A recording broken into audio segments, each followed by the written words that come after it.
Good morning, colleagues. My name is Lucy McNair and I teach in the English department. And today I'm going to talk about an assignment that I developed for an English 102 class.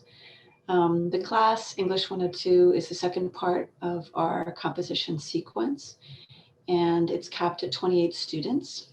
They come from all different majors. And the class that I'm talking about is actually one that was on site. It was an afternoon class, if you can imagine, an afternoon class in the M building. And it involved a short lecture, small group work, and then a circle, a big circle for discussion. The goals and learning objectives of English 102, it's connected to the inquiry and problem solving core curricular goal.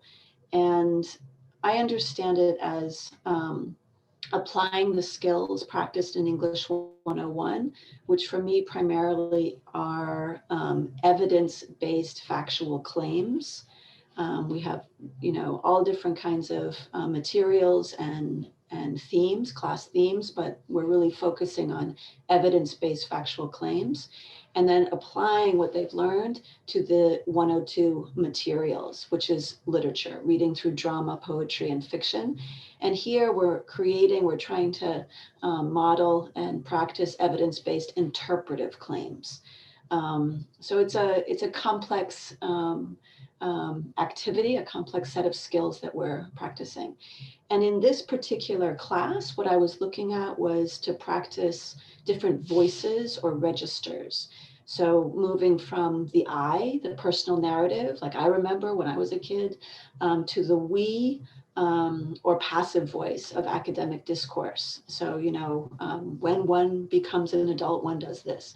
And also to take an informed and logically argued stance on a debatable question using literary sources.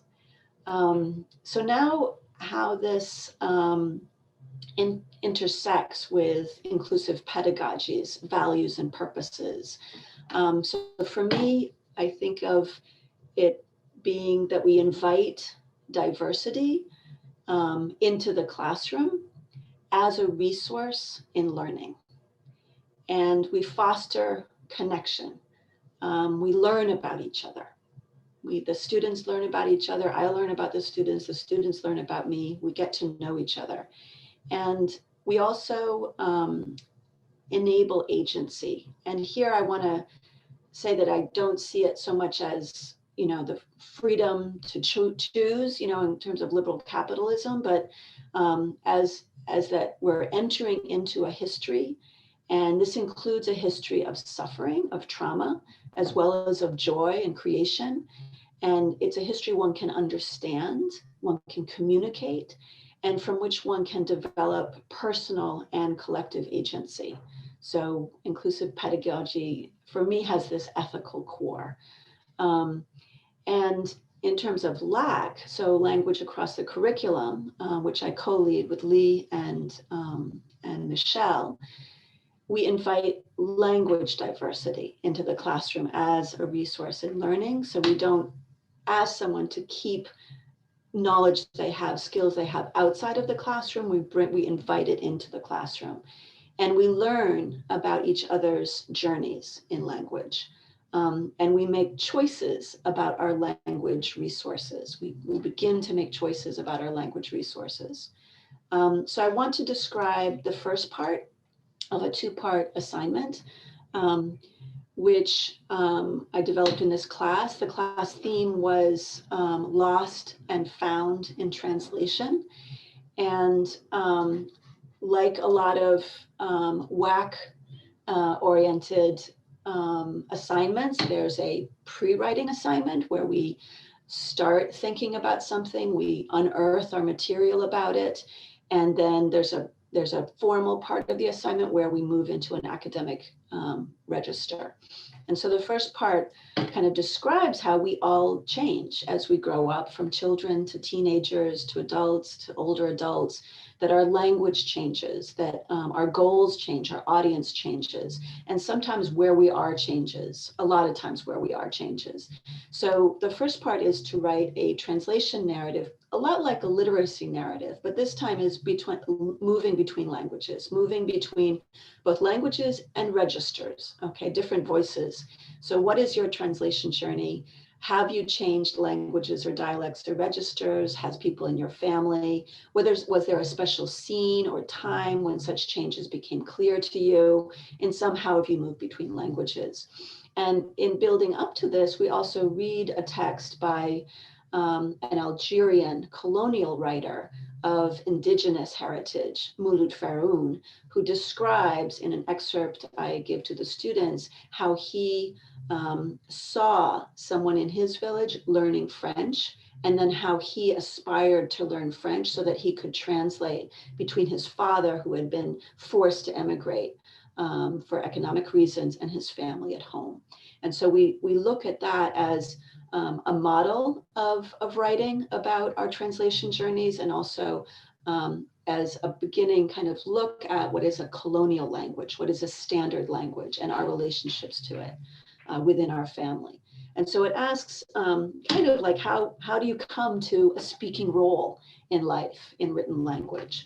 And I explain that they can attack it from different ways, or whatever, begin it in different ways. They can talk about a person or place that shaped their voice or their understanding of language, about the connection between language and identity and power. Transition to school, it might have been grammar school, middle school, high school to college. A time where you had to translate for somebody else. And this could be both a named language from Spanish to English, or English to Spanish, or it could be a register. It could be that you're explaining something to a child, to a grandmother, or you're going between dialects. And so we also talk about standard English as a dialect, that American academic English is a dialect, and that all languages are equal. So there's no language that's better than another. They're just different. So we take a linguistics point of view where we're just describing. We're just describing it. And they could also talk about a challenging time at work or in their English 101 class. And then at the end of this, so they write this, and I ask them to also include a piece of writing that they've done in the past. And this could be something they wrote in high school, something they wrote in English 101, something they wrote on themselves. Maybe they write songs, poetry, maybe it's a letter they wrote to their congressperson, any kind of writing where they feel that this is really their voice. And this can be done in any language. And at the end of it, they explain why did they choose this piece. If it is in another language, just let me know what it is. If you feel like translating it, you can, but you don't have to.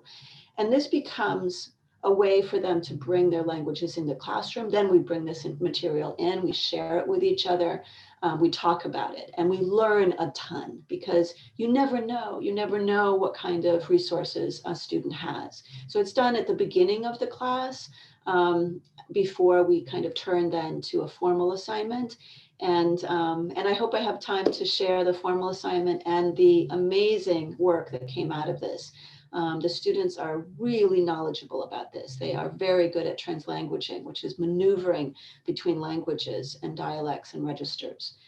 So I look forward to sharing the results and to hearing about my colleagues' work as well. Thank you.